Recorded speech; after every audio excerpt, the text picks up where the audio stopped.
بسم اللہ الرحمن الرحیم۔ السلام علیکم ورحمۃ اللہ وبرکاتہ۔ الحمدللہ والصلاة والسلام علی رسولہ الکریم۔ اللہم لک الحمد بالاسلام ولک الحمد بالایمان ولک الحمد بالقرآن۔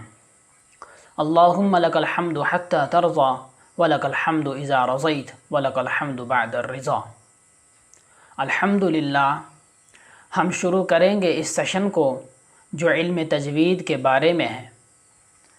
تو ہمارا فرسٹ آف آل یہ ایم ہے اس سیشن کے اندر کہ ہم بیسیکلی یہ جان سکیں کہ علم تجوید چیز کیا ہے اور اس کی ضرورت کیا ہے اور اس کی اہمیت کیا ہے۔ بالکل سادہ انداز میں اور مختصر سا تعارف تجوید کا کرواؤں گا۔ تعارف سے پہلے ایک وضاحت کر دوں، یہ کورس خاص ان لوگوں کے لیے ہے جو یہ تو جانتے ہیں کہ قرآن کو کیسے پڑھنا ہے، لیکن اسے پڑھنے کا صحیح طریقہ یعنی تجوید کے ساتھ پڑھنا نہیں جانتے۔ تجوید کیا ہے؟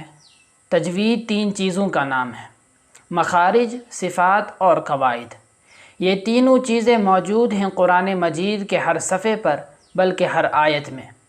اسی لیے اس کا جاننا، سمجھنا اور سیکھنا ضروری ہے۔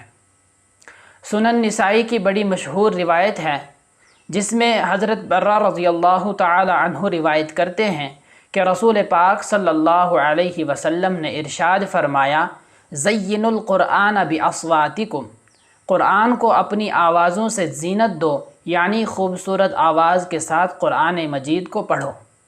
ایک ہوتا ہے زمزمہ کرنا، یعنی گانے کی صورت میں قرآن پاک کو پڑھنا، یہ تو بالکل حرام ہے اور ناجائز ہے، بلکہ اس طرح پڑھنے کا حکم ہے جس سے قرآن پاک پڑھنے کا حق جو ہے وہ ادا ہو سکے۔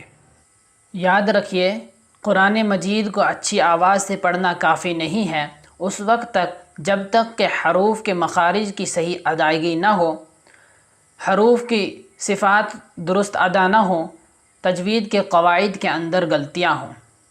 مخارج کے اندر غلطیوں کا مطلب یہ ہے کہ ایک حرف کی جگہ دوسرا حرف نکل جائے۔ مثلا کوئی شخص پڑھے گا واللہ علیم، اس کا معنی ہو جاتا ہے اللہ خوب جاننے والا ہے۔ اگر حمزہ کے ساتھ اسی لفظ کو پڑھے جیسے واللہ علیم، اس کا معنی ہوتا ہے اللہ دردناک ہے۔ استغفر اللہ، کتنا ترجمہ چینج ہو جاتا ہے۔ بعض اوقات تو کفر بھی لازم ہو جاتا ہے۔ اللہ ہماری حفاظت فرمائے اور سیکھنے کی توفیق نصیب فرمائے۔ صفات کے اندر غلطی کا معنی یہ ہے کہ ہم جس طریقے سے قرآن کو پڑھنے کا، لفظ کو پڑھنے کا حکم ہے، اس طریقے سے ہم نہ پڑھیں۔ مثلا اللہ اکبر پڑھنے کا حکم ہے تو ہم اللہ اکبر پڑھیں گے، یعنی آواز کو ہم ڈھیلا کر کے پڑھیں گے اور قواعد اور اصولوں کا کوئی دھیان نہیں رکھیں گے۔ اور تیسری چیز یہ ہے کہ تجوید کے قواعد کے اندر غلطیاں ہوں۔ مثلا ہم پڑھتے ہیں خلقنا، اس کا معنی ہوتا ہے کہ ہم نے پیدا کیا۔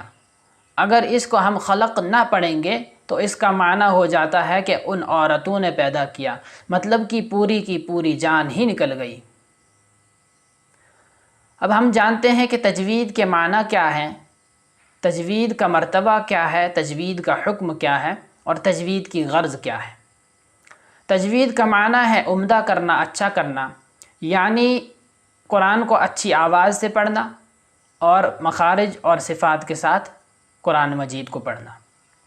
تجوید کی غرض ہے قرآن مجید کو صحیح پڑھنا، اور تجوید کا حکم یہ ہے کہ کم سے کم اتنا علم تجوید سیکھنا کہ ہم قرآن پاک صحیح پڑھ سکیں۔ یہ فرض عین ہے اور پورے علم تجوید کا سیکھنا فرض کفایہ۔ تجوید کا مرتبہ جو ہے وہ تمام علوم سے افضل ہے۔ جو دنیا میں جتنی بھی کتابیں ہیں، جتنا بھی یہ علم ہے، اس تمام علم سے یہ افضل ہے۔ تجوید کی اہمیت کیا ہے؟ خود اللہ تبارک و تعالی نے تجوید کی اہمیت کو بیان فرمایا قرآن مجید کے اندر۔ فرماتے ہیں وَرَتَّلْنَاهُ تَرْتِيلًا، یعنی ہم نے قرآن کو بواسطہ جبرائیل علیہ السلام کے ترتیل کے ساتھ اپنے حبیب نبی پاک صلی اللہ علیہ وسلم کو سنایا۔ دوسری جگہ ارشاد فرماتے ہیں وَرَتِّلِ الْقُرْآنَ تَرْتِيلًا، قرآن کو ٹھہر ٹھہر کر اور اطمینان کے ساتھ پڑھو۔ حضرت علی کرم اللہ وجہہ سے کسی نے پوچھا کہ ترتیل کیا ہے؟ تو حضرت علی نے جواب دیا هو تجوید الحروف ومعرفت الوقوف، یعنی تجوید کے ساتھ قرآن مجید کے حرف کو پڑھنا اور اوقاف کا ماہر ہونا، اس کا نام ترتیل ہے۔ تو تلاوت کے دوران جو ہم سے غلطیاں ہوتی ہیں یہ کیوں ہوتی ہیں؟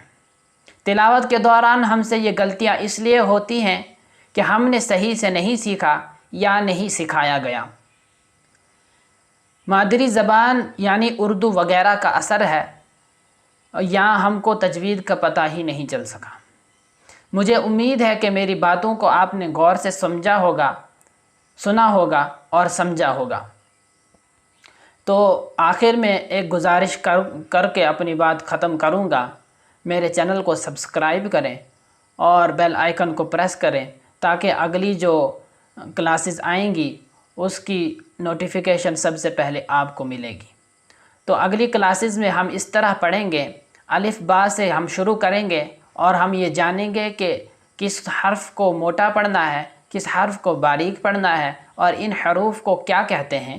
سب سے پہلی کلاس میں ہم اس چیز کو جانیں گے، اس کے بعد اگلی کلاسز میں انشاءاللہ تبارک و تعالی ایک ایک اصول اور ضوابطوں کو ہم ڈیٹیل کے ساتھ آپ کو سمجھائیں گے اور پڑھائیں گے۔ تو ملتے ہیں اگلی ویڈیو میں۔ السلام علیکم ورحمۃ اللہ وبرکاتہ۔